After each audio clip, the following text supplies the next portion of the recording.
Welcome to big TV. మానవత్వంతో స్పందించి పెట్టిన ఒక ఎఫ్బి పోస్టు ఒక జీవితాన్ని ఛిద్రం చేసింది. ఉన్న ఊరి నుంచే కాదు, ఆ రాష్ట్రం నుంచి దూరం చేసింది. ఈ వార్త వినగానే మనకి గుర్తొచ్చే ఏకైక పేరు రంగనాయకం గారు. మనతో రంగనాయకం గారు ఉన్నారు. రంగనాయకం గారు నమస్తే. నమస్తే అండి. అంటే విశాఖ పాలిమార్లో ఒక పెద్ద ఘటన, దాదాపు 12 మంది వరకు ఆ రోజున చనిపోయారు. వందల మంది క్షతగాత్రులు అయ్యారు, అపస్మారక స్థితికి చేరుకున్నారు. అలాంటి పోస్ట్ దానిపైన ఘటన పైన మీరు స్పందించి ఇచ్చిన 12 ప్రశ్నలు ఎందుకు అంత కలకలం రేపాయి?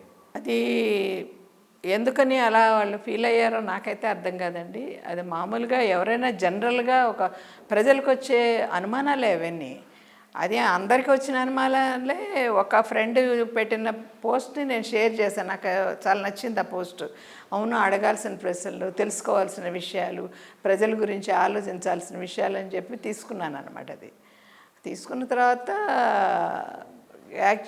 మొత్తం టార్గెట్ నన్నే చేశారు. అది వారికే తెలియాలండి ఎందుకు చేశారు అనేది. ఇన్స్టెడ్ ఆయన ఆన్సర్ ఇచ్చుంటే చాలా బాగుండేది. దానికి మీరు 12 ప్రశ్నల్ని మీరు పెట్టినవి కాదు, ఎవరో పెట్టిన దాన్ని మీరు ఫార్వర్డ్ చేశారు. అవును, ఫార్వర్డ్ చేశాను. దే ఆర్ జస్ట్ అండ్ రీజనబుల్గా ఉన్నాయి, రీజనబుల్ క్వశ్చన్స్ అని అనిపించింది నాకు. అనిపించి షేర్ చేశాను అనమాట. అంటే నిజంగా అంత అభ్యంతరకరంగా ప్రభుత్వం వ్యక్తిని టార్గెట్ చేసి ఆమె జీవితాన్ని కావచ్చు, ఆ వ్యాపార వ్యవస్థను కావచ్చు, ఆ ఊరు కావచ్చు, ఆ రాష్ట్రంలో ఉంచకుండా చేసేంత ఘాటైన ఏమైనా ఉన్నాయా అసలు?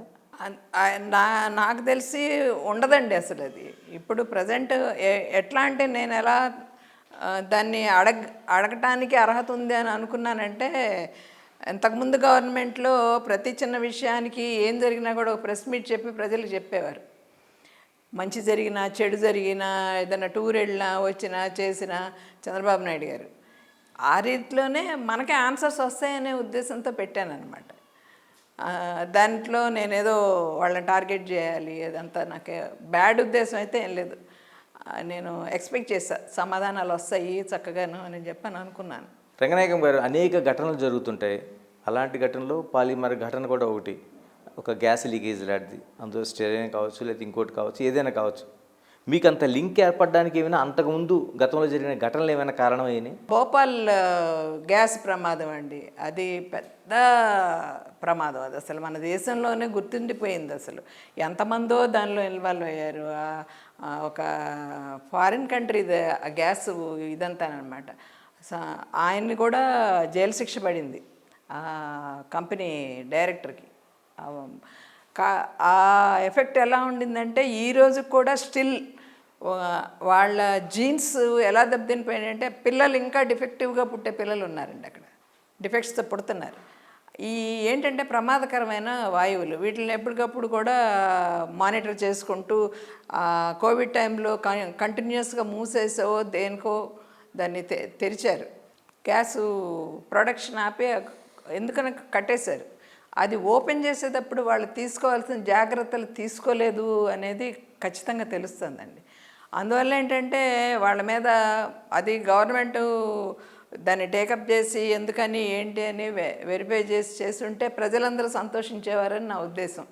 ఎందుకంటే మా గవర్నమెంట్, మా ప్రభుత్వం మమ్మల్ని ఇంత కేర్ చేసుకుంది, మా గురించి ఇంత ఆలోచించింది అనే ఇది ప్రజలకు కలుగుతుందండి.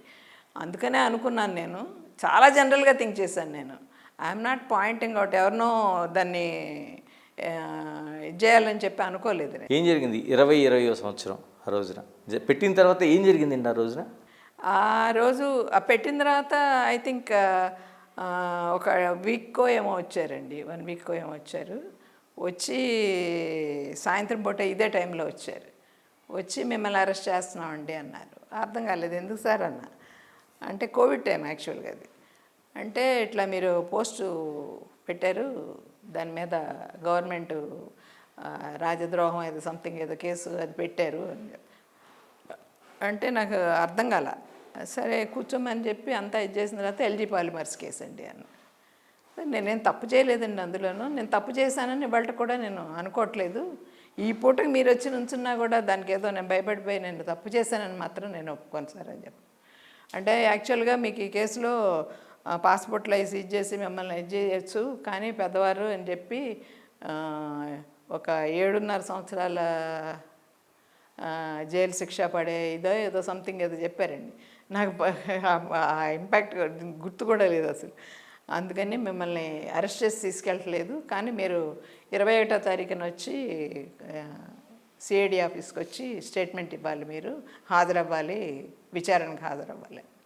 విచారణకు హాజరయ్యే లోపలే ఇక ఆ రోజు రాత్రి వాళ్ళు 9 అయింది, వాళ్ళు అన్నీ నాతో మాట్లాడి అన్నీ చేసి వెళ్ళేటప్పుడు ఈ టైం నుంచి రాత్రి 9 అయింది. నేను చెప్పా, సార్ ఇది మీరు ప్రెస్కి ఇవ్వకండి సార్ దయచేసి, ప్రెస్కి ఇస్తే అదేంటంటే చాలా పెద్ద ఇష్యూ అయిపోతుంది, నాకు అనిపిస్తుంది మనసులోను, ఇవ్వకండి అయ్యా భలేవారే ఎందుకు ఇవ్వకుండా ఉంటాం, మీరు భయపడుతున్నట్టున్నారు తప్పు చేసినందుకు అని చెప్పి వెళ్ళిపోయి ఇమీడియట్గా ప్రెస్ రిలీజ్ చేశారండి. నేనైతే ఎవరికి ఫోన్ చేయటం కానీ ఎవరినైనా సహాయం అడగటం కానీ ఏం చేయలే. మన్నాడు ఎవరి దగ్గరికి వెళ్ళొచ్చు, ఏ లాయర్ దగ్గరికి వెళ్ళొచ్చు, లీగల్గా ఎలా ప్రొసీడ్ అవ్వచ్చు అని అదే ఆలోచించుకుంటున్నా. ఒక దావానలాగా వ్యాపించిపోయింది అసలు. వ్యాపించిపోయి ఇక అసలు ఎన్ని ఫోన్ కాల్స్ అంటే వందలు అసలు ఆగట్లే. నా ఫోన్ అయితే, నా ఫోను మా అబ్బాయి ఫోను ఇవన్నీ ఆగట్లే. ఫోన్ చేసి తర్వాత ఇక అందరూ ఏం జరిగిందని చంద్రబాబు నాయుడు గారు, లోకేష్ గారు అందరూ, అమ్మ మీరేం భయపడవాకండి, మీరు చేసింది మంచి పనే అని చెప్పి అందరూ ధైర్యం చెప్పారండి. ఇంటికి వచ్చి ధైర్యం చెప్పారు, చాలామంది తెలిసిన వాళ్ళు తెలియని వాళ్ళు అందరూ ధైర్యం చెప్పారు. ధైర్యం చెప్పి మీరు ఫేస్ చేయాల్సి వస్తుంది, కాస్త జాగ్రత్త అని చెప్పి జాగ్రత్తలు చెప్పి వెళ్ళారండి.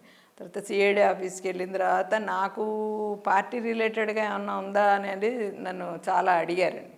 మీకు పార్టీకి ఏమన్నా సంబంధమా, ఈ పోస్ట్ మీరు ఎందుకు పెట్టారు, వాట్ ఈస్ ద రీజన్ అని చెప్పి అంటే, పార్టీ అయితే ఏం లేదండి, నాకు కొంచెం చదువుకున్నాను నేను, ఆ చదువుకున్న దీంట్లో కొంచెం ఆలోచన కలిగింది నాకు అప్పట్లో ఆ భోపాల్ కేసుది ఇది వచ్చి నేను ఎప్పుడు పార్టీ ఆఫీసుకి వెళ్ళటం, పార్టీ సభలకు వెళ్తాం, ఇట్లన్నిటికీ నాకు అసలు అలవాట్లేదు. నేను ఎప్పుడూ వెళ్ళలేదు కూడాను, ఎవరిని చూడలేదు కూడా, ఫిజికల్గా ఎవరిని చూడలేదు నేను ఇంతవరకు అని చెప్పాను అన్న.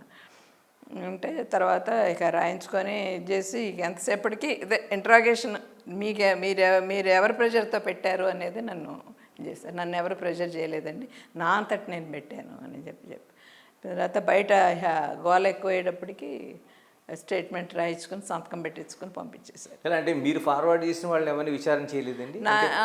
ఇంకొక అతను ఉన్నాడండి, రఘునాథ్ మల్లాది అని ఆయన ఉన్నారు, ఆయన కూడా ఇచ్చారు. తర్వాత ఆయనకి నాకు కనెక్ట్ కాలేదండి, ఆయన్ని విచారించారనమాట.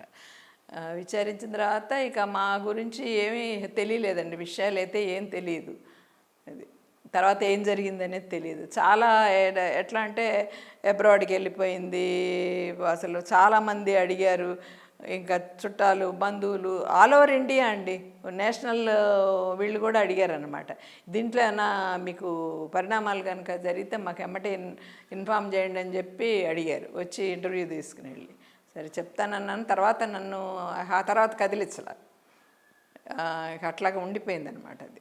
ఇలాగ అదే సమయంలోన మీ పైన తెలుగుదేశం పార్టీలో మీ వెనకుండి ఇంత పెద్ద పోస్ట్ పెట్టించారండి, లేదా తెలుగుదేశం పార్టీలో మీరు ఒక క్రియాశీలకంగా ఉండే ఒక వ్యక్తి, చంద్రబాబు నాయుడు గారు కావచ్చు, లేకపోతే లోకేష్ కావచ్చు, మీతో చాలా సంబంధాలు కలిగి ఉన్నారని అనేక ప్రచారాలు జరిగాయి. అవునండి. ఆ పార్టీకి మీకు అసలు ఎలాంటి సంబంధం లేదండి. అసలు నేను ఒకటేనండి, నేను ఎప్పుడు కూడా అంత డెప్త్కి వెళ్ళి ఆలోచించలే. నాకు ఎప్పుడు కూడా చంద్రబాబు నాయుడు గారు అంటే ఒక మంచి గౌరవం.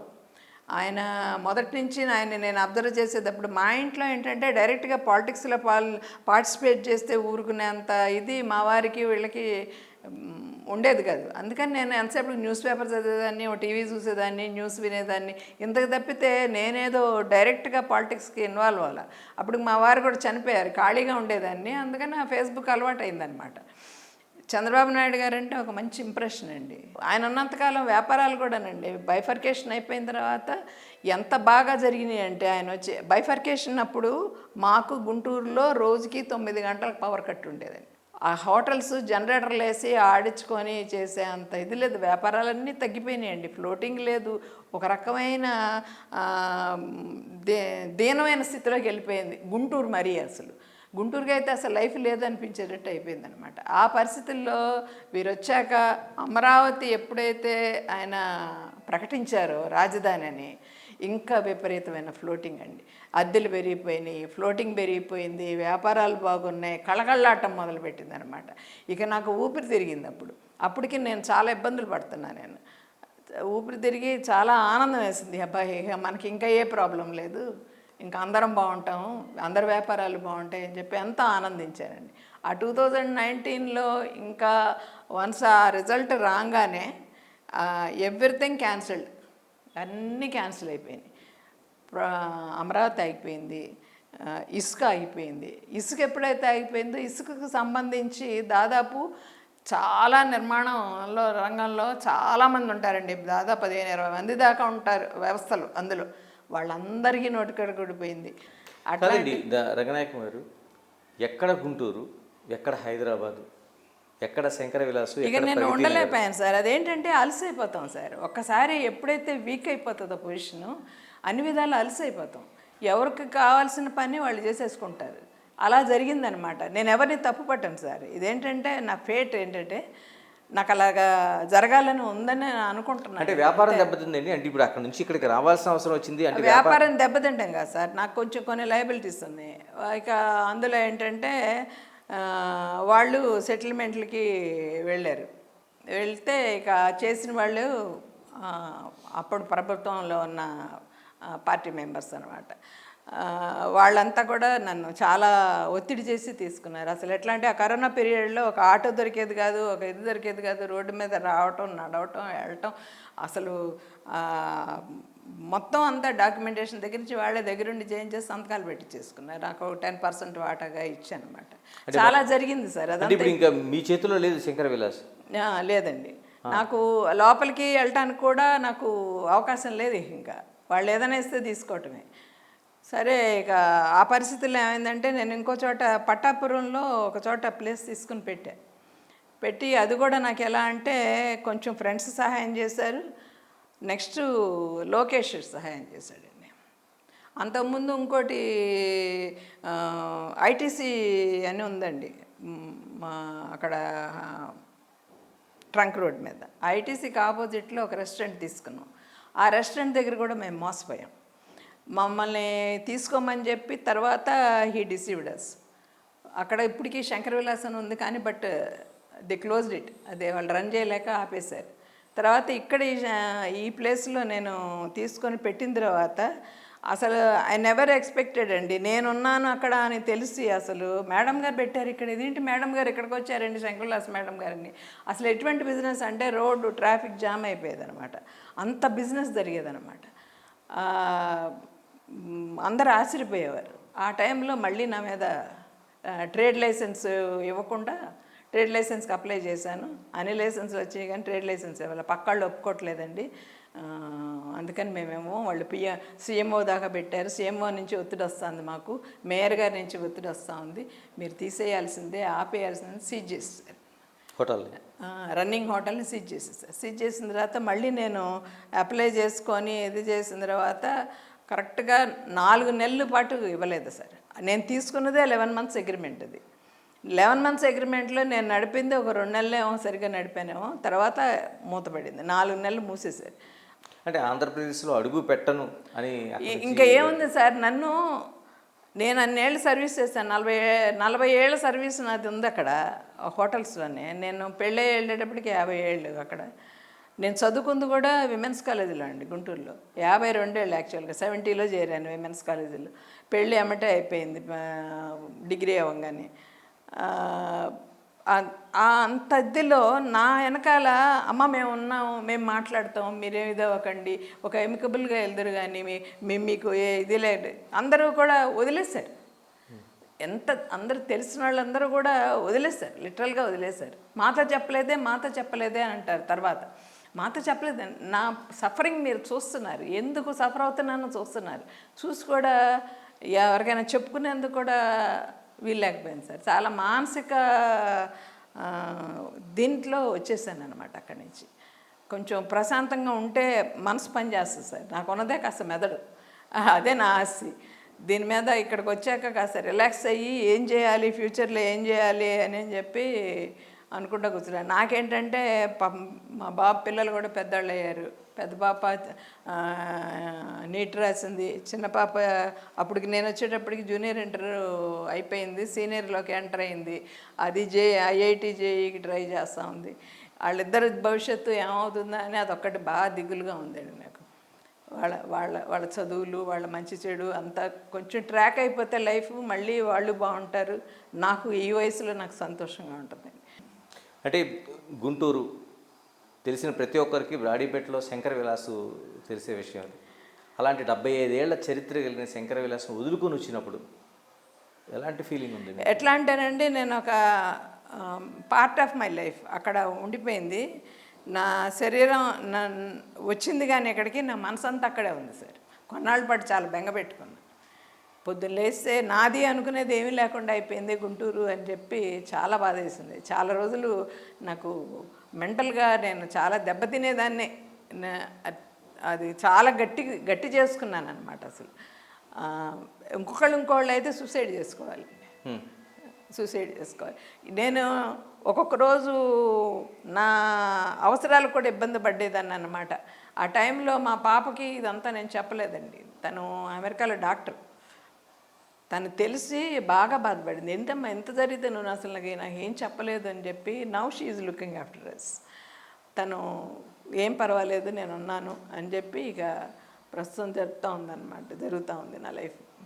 నేను 10 మందికి అన్నం పెట్టాను, ఎంతోమందికి వెల్ఫేర్ చేశాను, చాలామందిని చూశాను. చివరికి నేను ఇలా అయిపోతానని అనుకోలేదు. మీరు ఒక మాట చెప్పారు, రంగనాయకం గారు అమ్మ అమ్మ అంటున్నవాళ్ళు, మీరు 10 మందికి పెట్టిన వాళ్ళు, అంటే ఒక పెద్ద విలాసం నడుపుతున్నవాళ్ళు.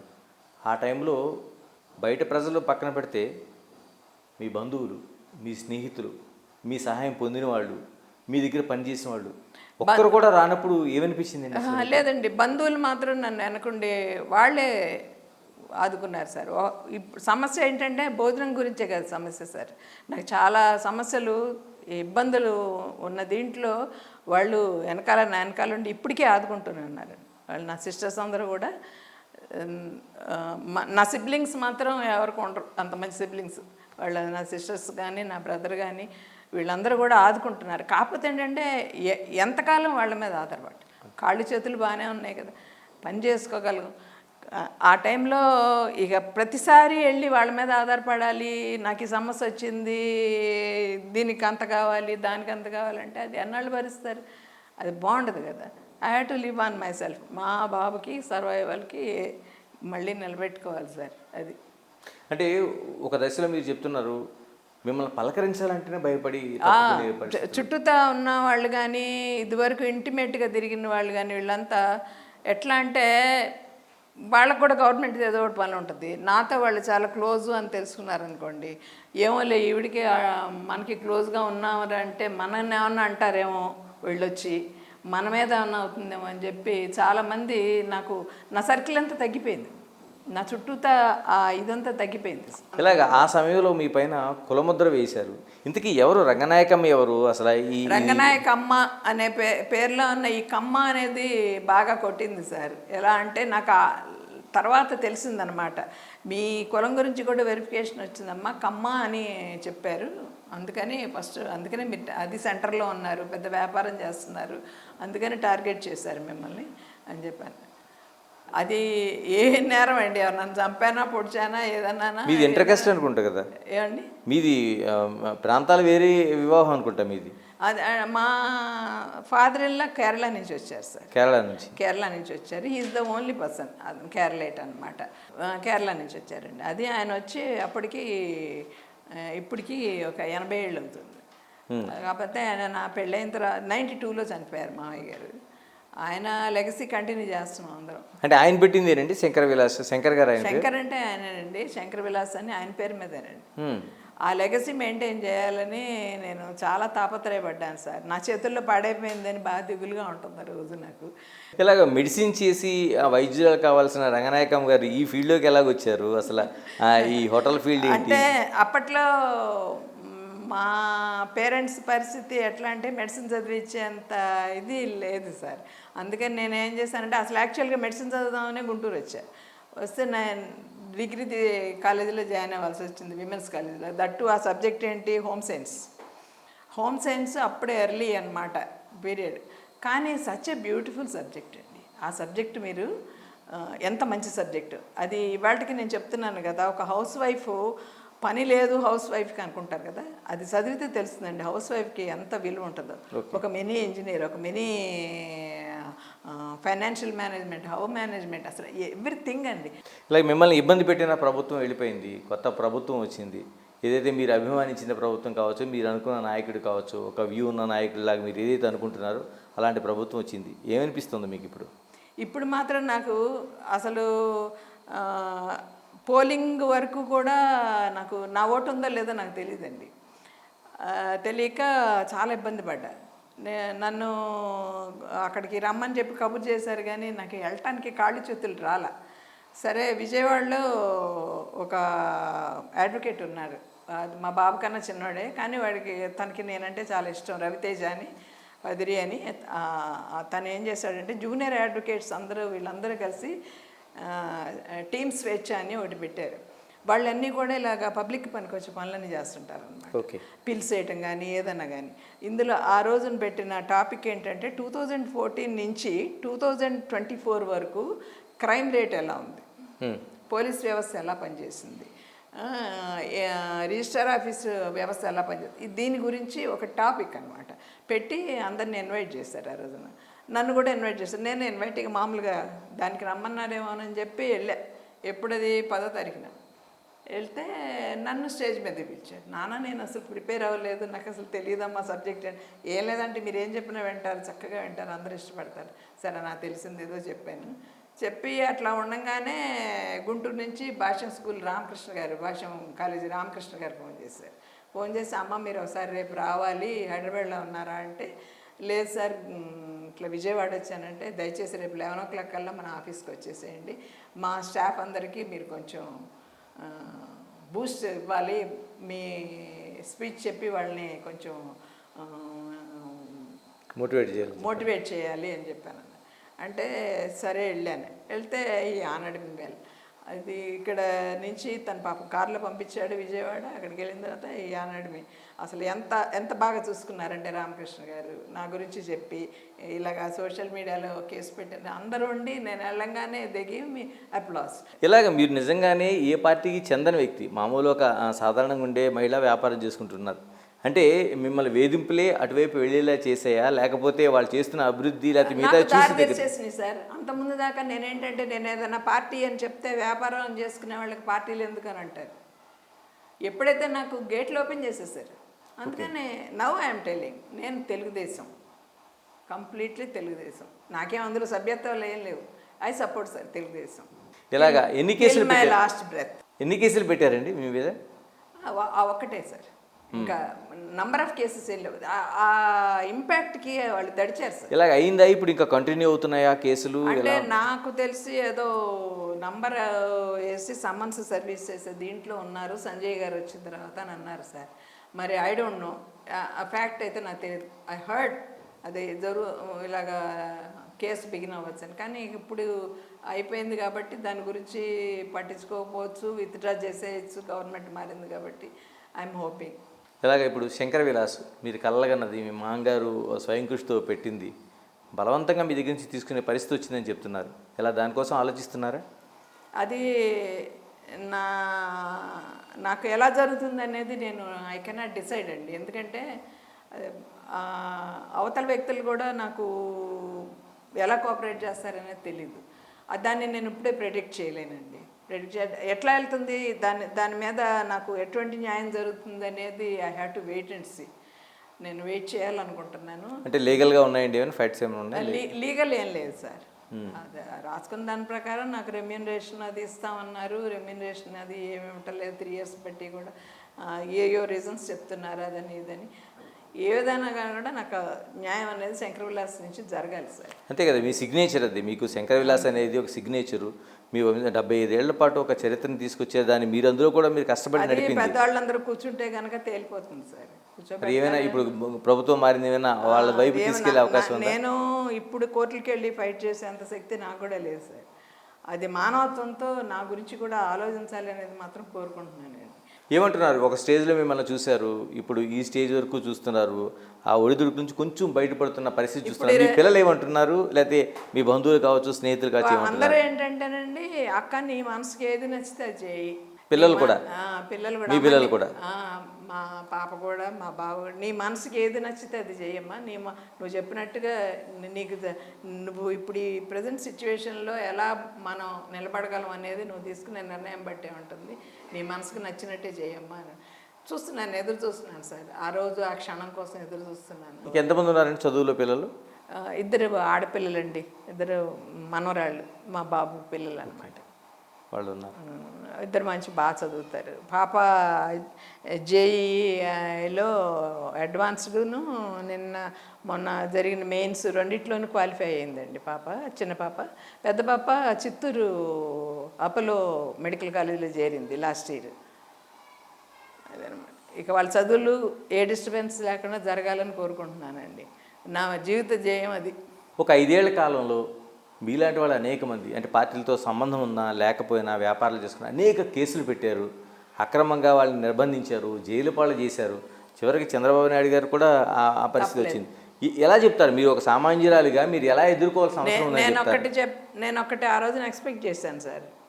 నన్ను చేశారు చూసారా, వాళ్ళు వచ్చిన పద్ధతి చూసి నేను అనుకున్నా ఇలాంటి సిచ్యువేషన్ బాబు గారు కూడా తెస్తారని చెప్పి నాకు అర్థమైపోయింది అప్పుడే. ఆ రోజునే అర్థమైపోయింది. నేను చెప్తానే ఉన్నాను అనమాట, చాలామంది చెప్పారు బాబు గారిని కూడా ఇబ్బంది పెట్టకుండా మాత్రం వదిలిపెట్టరు, బాబు గారిని తప్పకుండా ఇబ్బంది పెడతారు, లోకేష్ని బాబు గారిని ఇద్దరిని ఇబ్బంది పెడతారని చెప్పి అలానే వాళ్ళని పెట్టారండి. నిజంగా వాళ్ళు పడిలేసిన కెరటాలండి. నిజంగా ఫీనిక్స్ పక్షి ఉంటుంది చూసారా, అదే దానికి ఉదాహరణ ఆయన. నిజంగా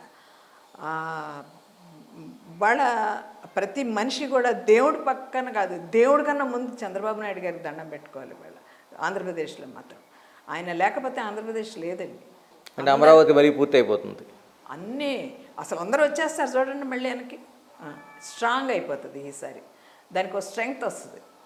అప్పుడు వాళ్ళు జనం కూడా మనం ఎవరికి ఓటు వేయాలి అనే జ్ఞానం కూడా వాళ్ళకి బాగా వచ్చేస్తుంది. ఇప్పటికే వచ్చింది. చాలామంది కూడా రియలైజ్ అయ్యారండి, తప్పు చేసామని రియలైజ్ అయ్యారు. మనం మన కన్ను మనమే పొడుచుకున్నాము, ఒక ఛాన్స్ ఇచ్చి మన కన్ను మనమే పొడుచుకున్నాం. ఎవరైనా ఏం కోరుకుంటారు సార్? మనుషుల్ని కోరుకోరు సార్, పరిపాలనే కోరుకుంటారు. రంగనాయకం గారు, మీలాగా అక్రమ కేసుల్ని, నిర్బంధాలని ఎదుర్కొన్న వాళ్ళకి ధైర్యంగా ఉండమని ఏ విధంగా చెప్తారు మీరు? ఏం లేదండి, ఇప్పుడు ప్రభుత్వం మారింది కదా, ధైర్యంగా ఉండటం అంటే మన ధైర్యం మన పరిపాలకులే. మన పాలకులు మన వెనకాల మన కొమ్ము కాస్తున్నంతసేపు మనం భయపడాల్సిన అవసరమే లేదు. ఒక కీలకమైన విషయం చెప్పారు. ఆ రోజున మీ దగ్గరికి సిఐడి అధికారులు కావచ్చు, లేకపోతే పోలీసులు కావచ్చు వచ్చినప్పుడు వాళ్ళు మాట్లాడిన తీరు కావచ్చు, వాళ్ళ బెదిరింపులు కావచ్చు, ఇది ఇంకా పెద్ద నాయకులను కూడా తీసుకెళ్లే అవకాశం ఉందని చెప్పారు. అంటే పోలీసులు ఇంత పక్షపాతంగా, లేకపోతే సిఐడి కావచ్చు, పక్షపాతం అంటే ఉండడాన్ని ఏ విధంగా చూడాలంటే అధికారులు మనం వేరేగా వాళ్ళల్లో ఎటువంటి భరోసా వచ్చేసిందంటేనండి, ఈ గవర్నమెంట్ ఎప్పటికీ వీరే ఉంటారు అని చెప్పి వాళ్ళు కూడా అనుకున్నారు. వాళ్ళలో అలాంటి ఒక గుడ్డి నమ్మకం ఏర్పడిపోయింది. మనం ఏం చేసినా కూడా ఏం అవదు, ఎప్పటికీ మనం వచ్చేసాం, ఇంకా వెళ్ళదు, ఆయన నెలలు ఈయనే ఉంటారు అనే ధైర్యంతో చేసిన పనులు ఇవన్నీ. కానీ ప్రజలు ఇంత ఎటువంటి తీర్పిస్తారని వాళ్ళు ఎక్స్పెక్ట్ చేయాలి. ప్రజలు పిచ్చోళ్ళు కాదండి. నిజంగా నేను ఎంత ఆనందంగా ఉందంటే నాకు అసలు ప్రజల్లో ఇంత మార్పు చూస్తాను అని నేను అనుకోలేదు సార్. నేను ఎంతసేపు ప్రజల గురించి ఆలోచించాను. మీ ఇష్యూలో కేవలం ఫేస్బుక్కేనా లేకపోతే మిగతా కుట్రలు ఏమైనా ఉన్నాయి అనిపిస్తుందా మీకు? ఎందుకంటే అంటే నేనుగా అందరికీ తెలియడానికి మా కారణం మాత్రం ఫేస్బుక్ సార్. ఫేస్బుక్ అనేది ఏంటంటే ఒక మంచి ప్లాట్ఫామ్. దాన్ని ఉపయోగించుకునే పద్ధతిలో ఉపయోగించుకుంటే చాలా సమస్యలు ఇదవుతాయి, సొసైటీ బాగుపడుతుంది. ఇలాగే ఇప్పుడు ప్రభుత్వం మారింది, ఆ రోజున మీరు ఒక అన్యాయం జరిగింది, వాళ్ళకి న్యాయం జరగాలని ఒక మానవతా దృక్పథంతో మీరు ఆ రోజున పోస్ట్ పెట్టారు. ఇప్పుడు ప్రభుత్వం మారిన తర్వాత కూడా రంగనాయకం గారి దృక్పథం అలాగే ఉంటుందా, ఏమైనా చేంజ్ అవుతుంది? అలాగే ఉంటుంది సార్. నేను బాబు గారిని కూడా అడుగుతాను సార్, ఒకసారి వాళ్ళ ఎల్జీ పాలిమర్స్ ఇష్యూలో వాళ్ళు దే నోటెడ్ ఇట్. నాకు తెలిసినంత వరకు ఎల్జీ పాలిమర్స్ ఇష్యూ కూడా బాబు గారి డైరీలో తప్పకుండా ఉంటుంది, పట్టించుకుంటాను అని. ఎందుకంటే ప్రతి చోట ఉన్న సమస్యలన్నీ వాళ్ళు నోట్ చేసుకున్నారండి. తప్పకుండా ఎల్జీ పాలిమర్స్ కూడా బాధితులకు కూడా మంచి జరుగుతుందండి. చేస్తారు, తప్పకుండా చేస్తారు. మీరు ఆయన దృష్టికి తీసుకెళ్తారా? ఎందుకంటే తీసుకెళ్తాను సార్. నా అవకాశం, నాకు బాబు గారితో మాట్లాడే అవకాశం కనుక వస్తే నేను తప్పకుండా అడుగుతాను సార్. చివరిగా చెప్పండి రంగనాయకం గారు, ఎప్పుడు అంటే ఆ రాష్ట్రాన్ని విడిచి ఇంకా రాను అని ఇక్కడికి వరకు వచ్చారు, తెలంగాణ రాష్ట్రాన్ని చేరుకున్నారు. ఇప్పుడు మీరు అనుకున్న పరిస్థితులు అంటే ఏదైతే మిమ్మల్ని టార్గెట్ చేసిందో, వేధించిందో ఆ ప్రభుత్వం లేదు, మీరు అనుకున్న మంచి లక్ష్యంతో నా ప్రభుత్వం వచ్చిందనుకుంటున్నారు, ఎప్పుడు వెనక్కి వెళ్ళబోతున్నారు? నా డెస్టినీ ఎలా ఉందో తెలియదు సార్. ఇంకాను ఎట్ టు డిసైడ్. నేను అక్కడికి వెళ్ళినా ఇక్కడ కూర్చున్నా చేసేది ఏమీ లేదు, ఖాళీగా ఉన్నా. థ్యాంక్ యూ అండి, థ్యాంక్ యూ వెరీ మచ్. ఇది మనకి ఒక జరిగిన పాలిమర్ కేసులో, ఎల్జీ పాలిమర్ కేసులో ఒక చిన్న సానుభూతితో పెట్టిన మాటలు, వాళ్ళకి న్యాయం జరగాలని చేసిన ప్రశ్నలు ఒక జీవితాన్ని ఎంతవరకు తీసుకొచ్చాయో చూసాం.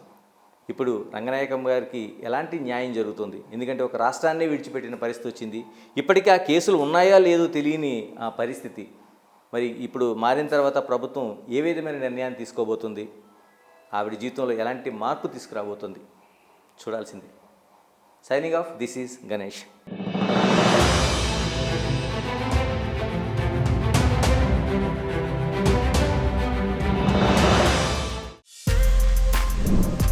For more videos like this, subscribe Big TV channel.